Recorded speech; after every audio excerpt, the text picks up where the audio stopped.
So thank you for the introduction, and thank you for inviting me here to speak to you about our efforts both in Meta and Oxford to build a foundation for AI. So first of all, I'd like to explain myself a bit and set out the stage for the rest of the presentation. So what do I mean 3D foundation of AI? So if you look at this, oops, that was supposed to happen. So if you look at the slides, that's an image that I took from Vision, which is a book by David Marr from 1982. This is really the beginning of our discipline, if you like. And if you want to open up his book, maybe page 3 or 4, you find this. So obviously this is a code to 3D and 3D interpretation of data. So at the time, the belief was that in order to do any interesting computer vision, any interesting interpretation of images, the first step would have been to take an image, which is a 3D projection of the 3D world, and reconstructing that image in 2D, having a mental model of the 3D structure that you see with your eyes. And this was thought to be propedeutic, to actually be able to do any interesting image processing on top of that. But if you fast forward 20 years later, actually things pan out in a very different way. So to the left here, what you see is a representation of illustration of Back visual words. It was a model which was introduced at the beginning of the century. The idea there was to just decompose an image into 2D patches and put those into a classifier. At the time, it wasn't a deep network, it was a superconducting machine. And that would allow you to solve tasks like, for example, image classification. All right? So here, there is no 3D per se. The image is seen as 2D pattern. It's fed into a machine, which is learned, superconducting machine, and then you get your answer. To the right, you see what happened 20 years later after that. That's a transformer. Same story. So you take an image, you decompose that into patches. Now, the machine that you put on top of that is much more complex. It's a transformer. It's not a superconducting machine anymore. But still, the image is seen as a two-dimensional entity. And with that, you can do great things. Certainly, you can do image interpretation very well. But there's no explicit 3D there. So why do we need 3D? And why I'm trying to promote the idea that it would be very good to have 3D as a foundation of AI and machine intelligence. Well, I think to me the main answer to that is that this is propedeutic to spatial intelligence. Now, spatial intelligence is a bit of a buzzword, but to me what spatial intelligence means is the ability of solving a problem that require or entail a high degree of understanding of spatial phenomena. Okay? So what would be an example of a problem like that? I guess the most obvious one is robotics. So if you're a robot that looks at the world, has to interact with it, again, the world is two-dimensional. For the robot, though, it has a physical body. So it is very important to be able to parse this 2D world that it sees through images into a three-dimensional interpretation, for example, to be able to grab an object. But it's not just that. It's not just robotics. Suppose you want now to have a machine that is able to design this building, okay? In other words, suppose you want to have a machine that is able to solve engineering problems that concern physical systems. It could be structures, it could be mechanical engineering, all right? And now suppose you want to have ChatGPT that doesn't write code for you, but designs a building. Again, you need this machine to have a deep understanding of dimensional structure and space. And I don't think you can get that from text alone or for images alone. You really need to develop specialized skills in the manipulation of three-dimensional information. So this is what my research is about, by and large. And yet, this is not just because of, say, robotics or physical engineering. Everything in computer vision can be helped if you have a three-dimensional foundation on which to build. For example, consider representative data. So what you see here is a person preparing a meal, and this is captured from a headset, which is mounted on the head of the person doing the meal.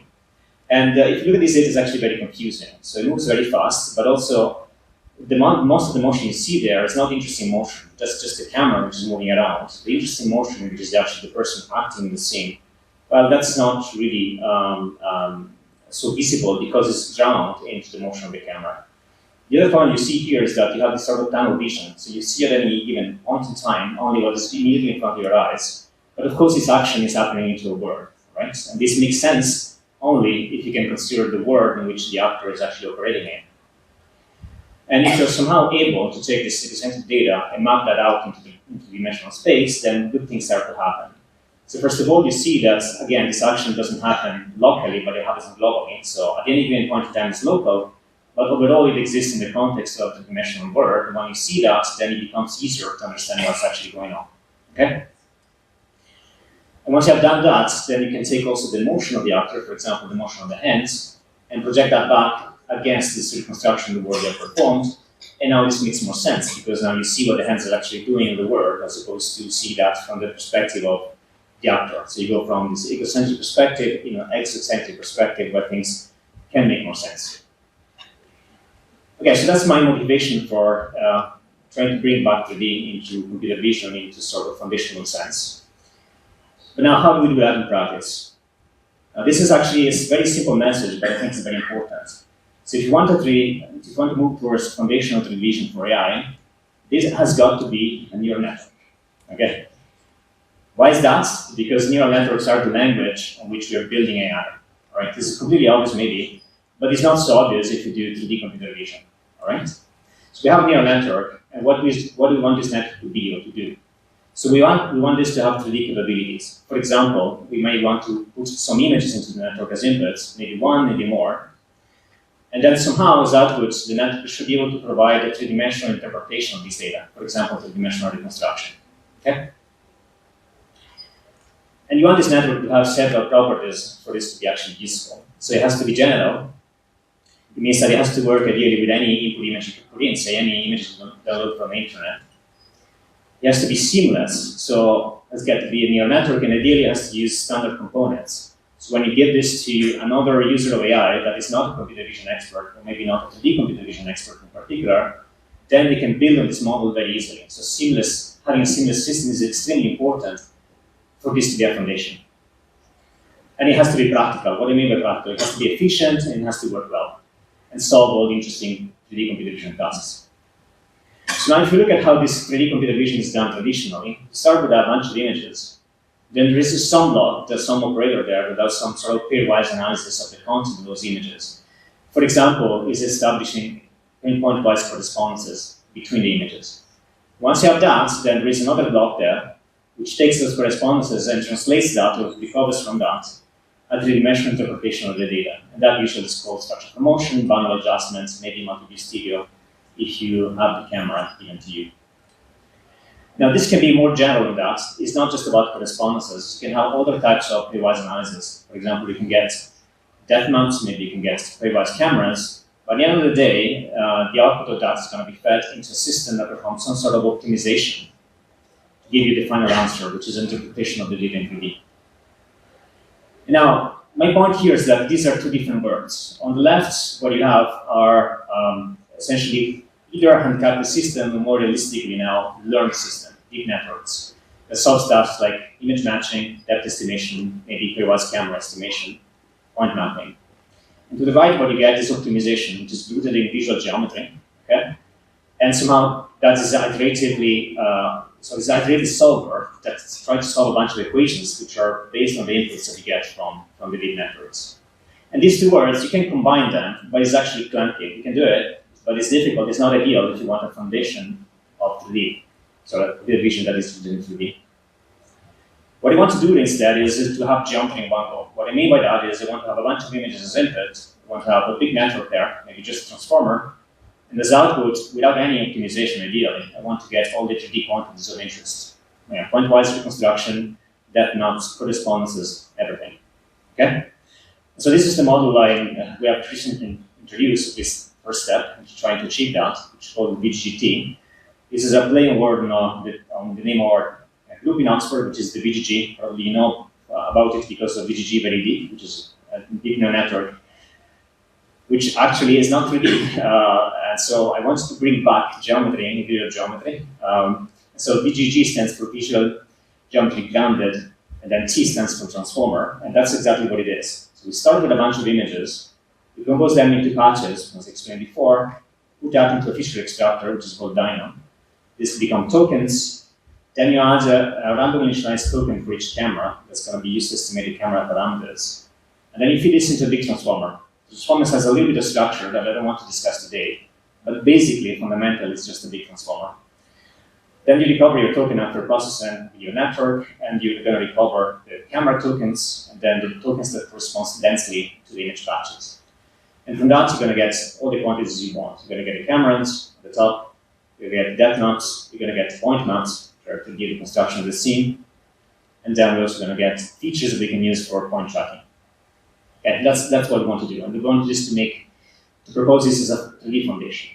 So this is the sort of thing this model can do. So you can take 32 views of it like that, and in half a second you can get a nice 3D reconstruction like so. This works with a range of a number of images as input. You can take 64 views, say, and then you get a reconstruction like this. Right. 128 views also works.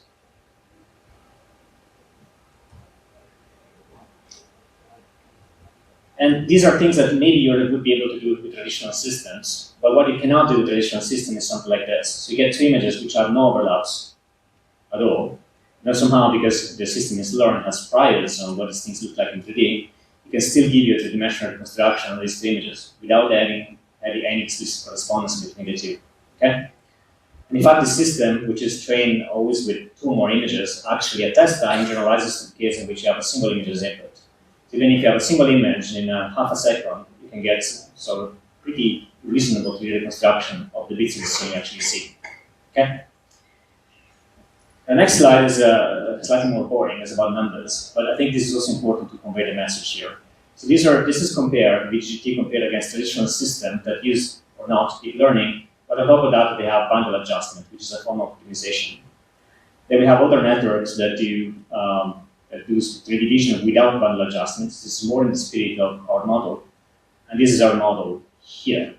So you can see that what is important here is that this is not just the best model, but especially that it improves on top of methods that actually use bundle adjustment without using it. So even without optimization, this network, just transformer, does outperform, at least in these experiments, methods that actually do use optimization. And if you add optimization on top, then you can do a little better still. Right? So it's not that the model transformer does perfect, it's not perfect, still improvable with optimization, but even the baseline is better, the one you could do with optimization before. This model is also fast. If you compare it with prior work, then it's fast as a model which is called faster, which I suppose suggests it's fast model. Okay? Here it is, and if you add bundle adjustment, it is slower for sure, but it's not as slow as previous work that actually used that. And the reason is that the network lends you a very good initial points, optimizing on top of which is actually easy. Now this model is supposed to be a foundation. It has to be good for several different tasks. For example, here we use it for 2D matching. The model is not trained explicitly for matching, but it turns out that if you compare it against networks which are specialized for image matching, it actually performs better than all of them. Same model, okay?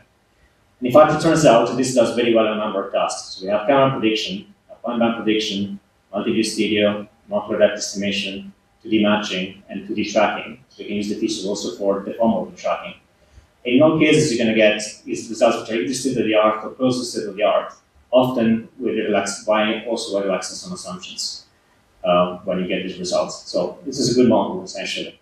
And that's why I think this can be a good direction for building foundation for 3D vision. Now, this is not to say that the journey is finished. So this model is powerful. It can process from 1 to 300 images in one go, but it cannot process 1 million images. So if you want to reconstruct a big city and you have thousands of images, then it's not enough to have a network of assets. This is still beyond what we can do. And there are some other limitations. So in fact, as I showed before, you can still improve on top of this model if you have a bundle adjustment. So the journey is not ended yet. But still, this is good progress.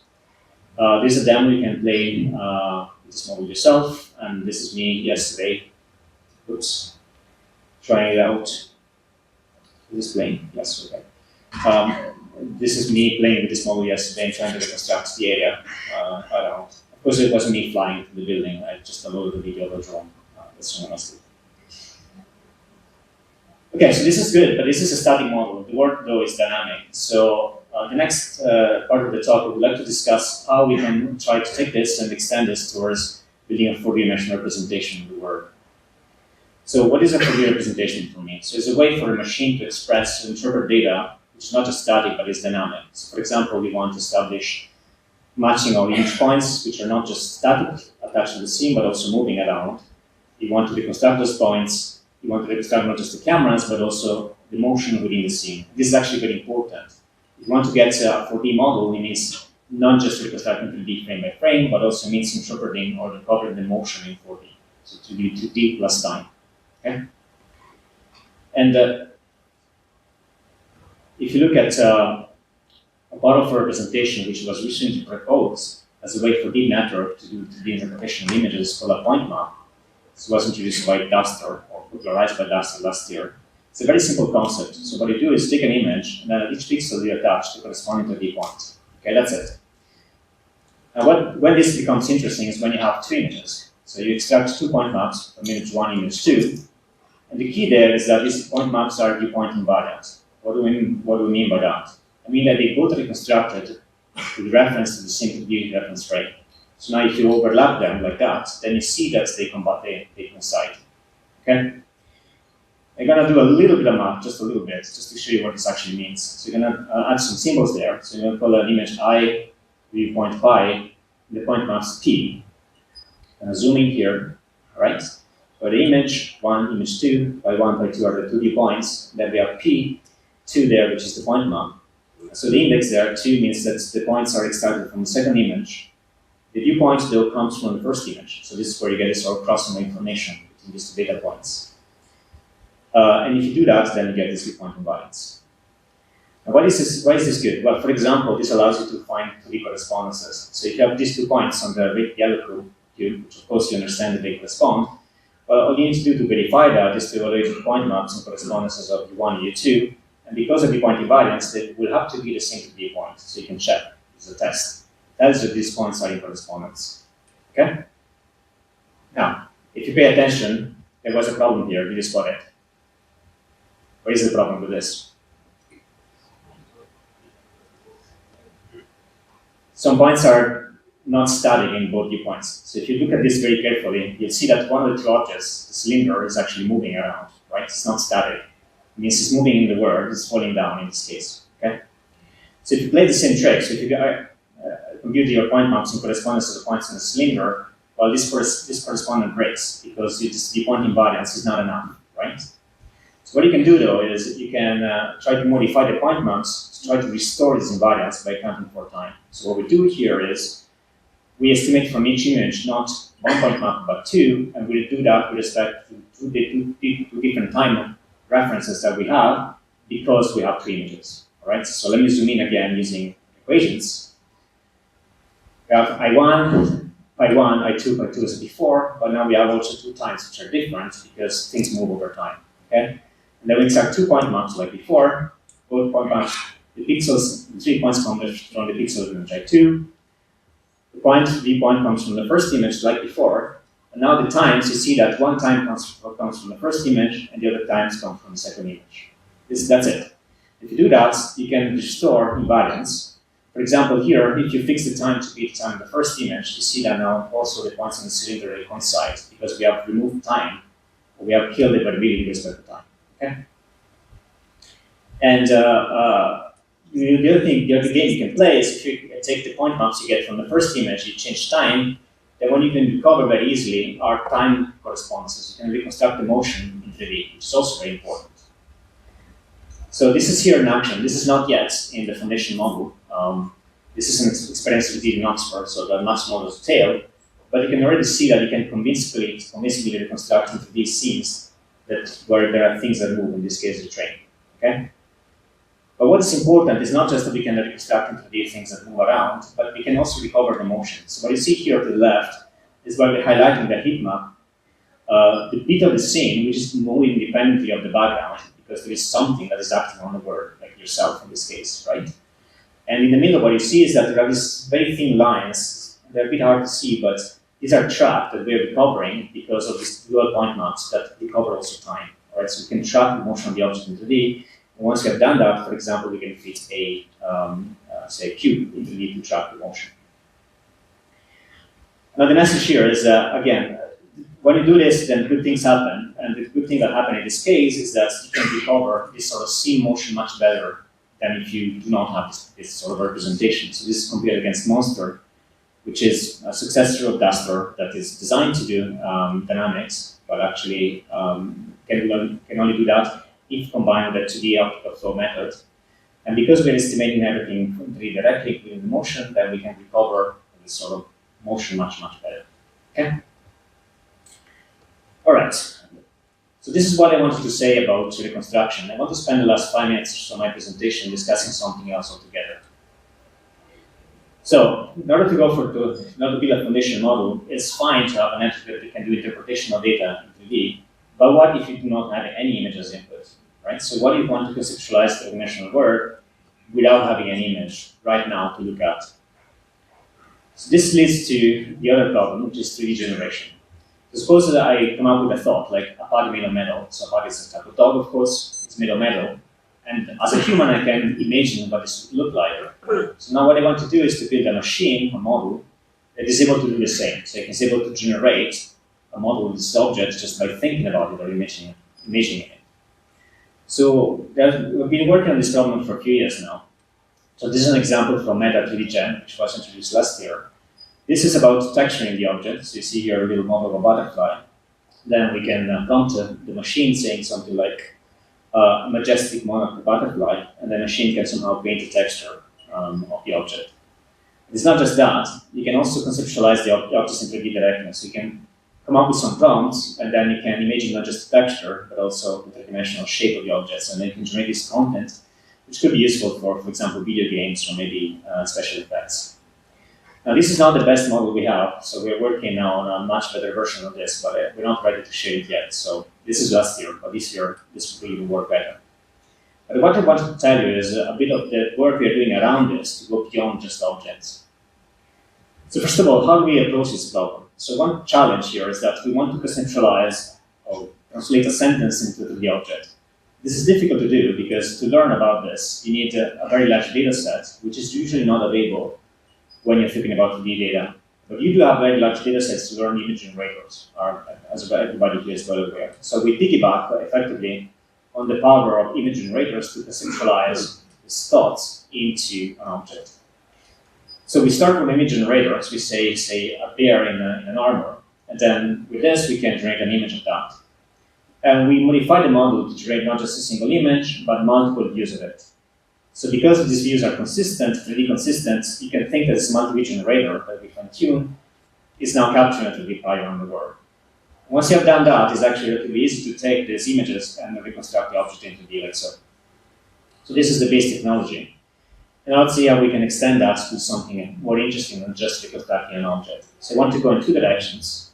I want to go into the macro direction, reconstructing object parts, and then to the macro direction, reconstructing words. So for parts, so if you think about it, when you look at an object and you want to reason about the structure, it's not enough to think about that as a monolithic entity. You want to know that it's made up of different components. So here we have the object sort of panda bear king, and you want to know that it's composed of a crown, clothes, and the panda itself. So how do we do this? So the way we do that is we need to imagine, first of all, how we could decompose it of the object into different components. So for this, we again take our image generator and we task it with coloring the parts. And we color the parts in a way which is multi-view consistent. So now why do we do this with an image generator? Well, the reason is that part of the composition is ambiguous. So here we have three hypotheses, which are all equally good in how we could decompose that scene into components. There is no preference in how you do that. So you need to model this ambiguity, if you like, and that's what these generator models are actually good at, modeling ambiguity. So we do this. And once you have done your decomposition, then you have a bunch of parts which are not visually complete because there are self-occlusion. So here, for example, you see the street which is under the building. Once you have segmented it, it's not complete. So it's not possible from those images there to use them as a basis for the reconstruction without incurring some problems. So what we do, again, we use an image generator to take those that partial information and complete. And why an image generator? Again, because the way you do this completion is ambiguous. So there are different ways of decomposing an object, reconstructing an object in different parts. This actually works very well. So now we're able to take those different concepts, like for example the burger, and we know that now that's made up of the bread, the tomato, the meat, and the cheese, right? And all these things are conceptualized or rationalized in 3D. And for the final bit, something fun. So explained to you how we can go micro. Now let's go macro instead. So suppose we want to do word generation. So this has been something that's become popular this year. So this is a video animation from Word Labs, which is a startup in America that showed this a few months ago. That was very impressive. So you can go from that single image into reconstructing this little three-dimensional word. But you see there is a problem there. So you cannot walk very far away from where you start. The word finishes immediately. So what we wanted to do here is what would something like similar, starting from text, then being able to navigate around the word essentially in an indefinite manner. And we want to be able to do that from any prompt you like. And we want to cover a huge variety of different possible words. And again, this is a piece of work we didn't do in Meta, we did it in Oxford. So again, small resources, but we're still able to do it, which I think is interesting, by using models that the community has made available, just using them in a sort of innovative way.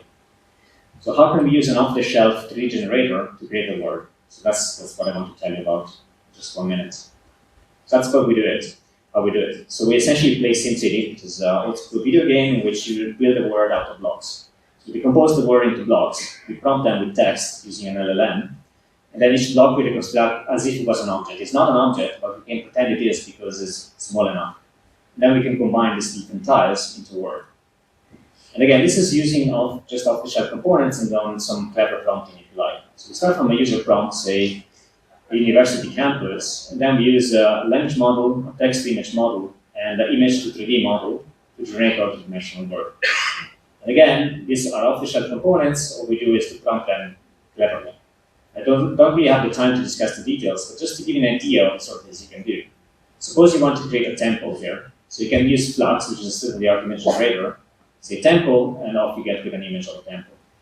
But this is not like a tile. It's not a good component for a word because it contains a background, contains some stuff that is not suitable for reconstructing a little chunk of the word. So what we do is we take Flux and we prompt it in a way that encourages that to give us an image of a tile. And the way we do it is actually extremely simple, but extremely clever. I think this is my student that came up with this. I guess he's the prompting master. What he did is, okay, let's just literally draw the base of the tile as an RGB image. Then ask Flux to paint what goes on top of that tile. Okay, that's it. If you put this information into Flux and you run it in painting mode, then it's going to create an output which looks like a tile, and that can be the basis for building a word. Without any training, there's no training here. That is to say the model is pre-trained and just off the shelf. Once you have that tile, then you can put that into, again, off-the-shelf model for image to 3D, and you're going to get your tile model out. And then you can compose those things, and you get this fun little word to look at. As a first starting point, I think this is great. It shows the variety of things you can do with relatively simple means using off-the-shelf building blocks. All right, so that's what I wanted to tell you about our research towards building a 3D foundation. Of course, this is just a snapshot of a much bigger and diverse portfolio of work we're doing. In particular, I wanted to focus on two different topics here. One was 3D analysis, if you like. So building these foundation models that can take one or more images of the word, and internally, we don't know whether the model is 3D or not, but you know that it has a 3D understanding because it can give you a very explicit and very accurate 3D interpretation of the data. So internally, it's just a big network, just a big transformer, but you know that it's 3D capable because it's very easy to extract the 3D information from it. And then the other side, 3D generation. So when you do not have an image to start with, you still want to be able to reason about the word in 3D.